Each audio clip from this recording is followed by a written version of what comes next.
स्वागत समर्थ नमस्कार. मी Vaishali moms kitchen food चॅनलमध्ये तुम्हा सर्वांचं मनापासून स्वागत. आज आपण पोळीचा एक वेगळा नाश्ता बनवणार आहोत.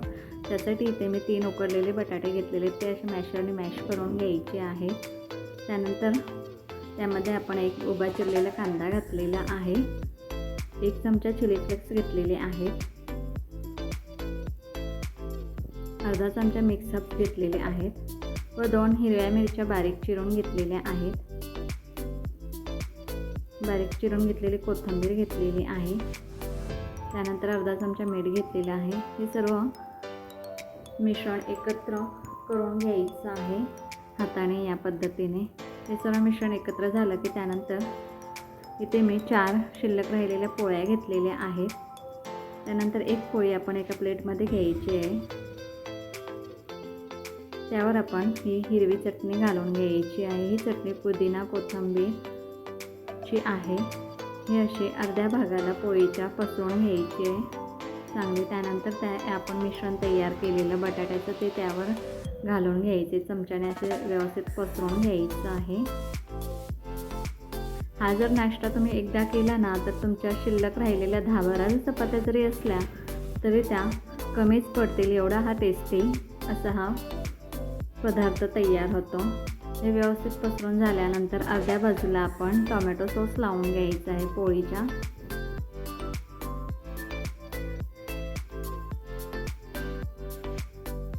त्यानंतर मोझरेला चीज घालायचं आहे अर्ध्या भागाला. मोझरेला चीज तुम्ही तुमच्या आवडीनुसार कमी व जास्त घालू शकता. त्यानंतर ही पोळी आपण फोल्ड करायची आहे, थोडीशी हाताने प्रेस करायची आहे अशी. त्यानंतर दुसरीही आपण पोळी याच पद्धतीने सर्व त्याला लावून घ्यायचं आहे. पहिल्यांदा हिरवी चटणी लावायची, त्यानंतर बटाट्याचं मिश्रण लावायचं आहे.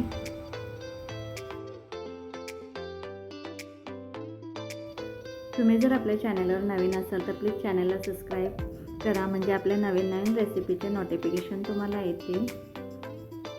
आता हे व्यवस्थित लावून झालेलं आहे. त्यानंतर आपण दुसऱ्या बाजूला आपण टोमॅटो सॉस लावायचा आहे. पहिल्या पोळीला जसं आपण केलं त्याच पद्धतीने सर्व पोळ्या आपण अशा तयार करून घ्यायचं आहे. त्यानंतर चीज लावून घ्यायचं आहे. हा पोळीचा नाश्ता एवढा टेस्टी होतो की 10-12 पोळ्याही शिल्लक असल्या तरी त्या कमीच पडतील व लहान मुलांना तर हा प्रचंड आवडीचा पदार्थ आहे.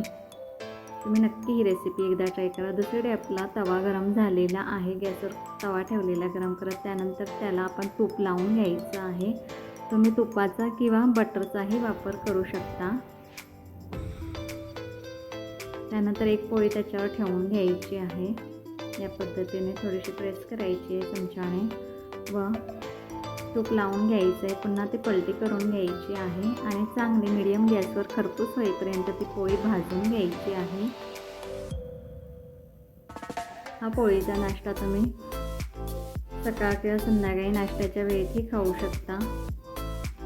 एकाच पोळीत आपलं पोट फुल होईल असा हा टेस्टी नाश्ता तयार होतो. त्याच पद्धतीने दुसरीही पोळी आपण त्याच पद्धतीने भाजून घेणार आहोत. पोट तर भरतं पण मन अजिबात भरत नाही, एवढा हा टेस्टी नाश्ता तयार होतो. ही रेसिपी तुम्ही नक्की एकदा ट्राय करा. दोन्ही बाजूने आलटून पलटून ही चांगली खरपूस होईपर्यंत पोळी भाजून घ्यायची आहे. या नाश्त्याला तुम्ही देसी टाकोजही म्हणू शकता.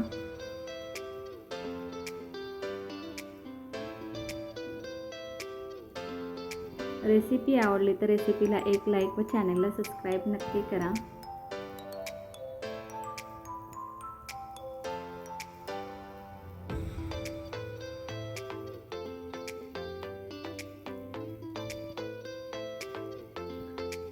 आता आपली पोळी चांगली भाजून झालेली आहे.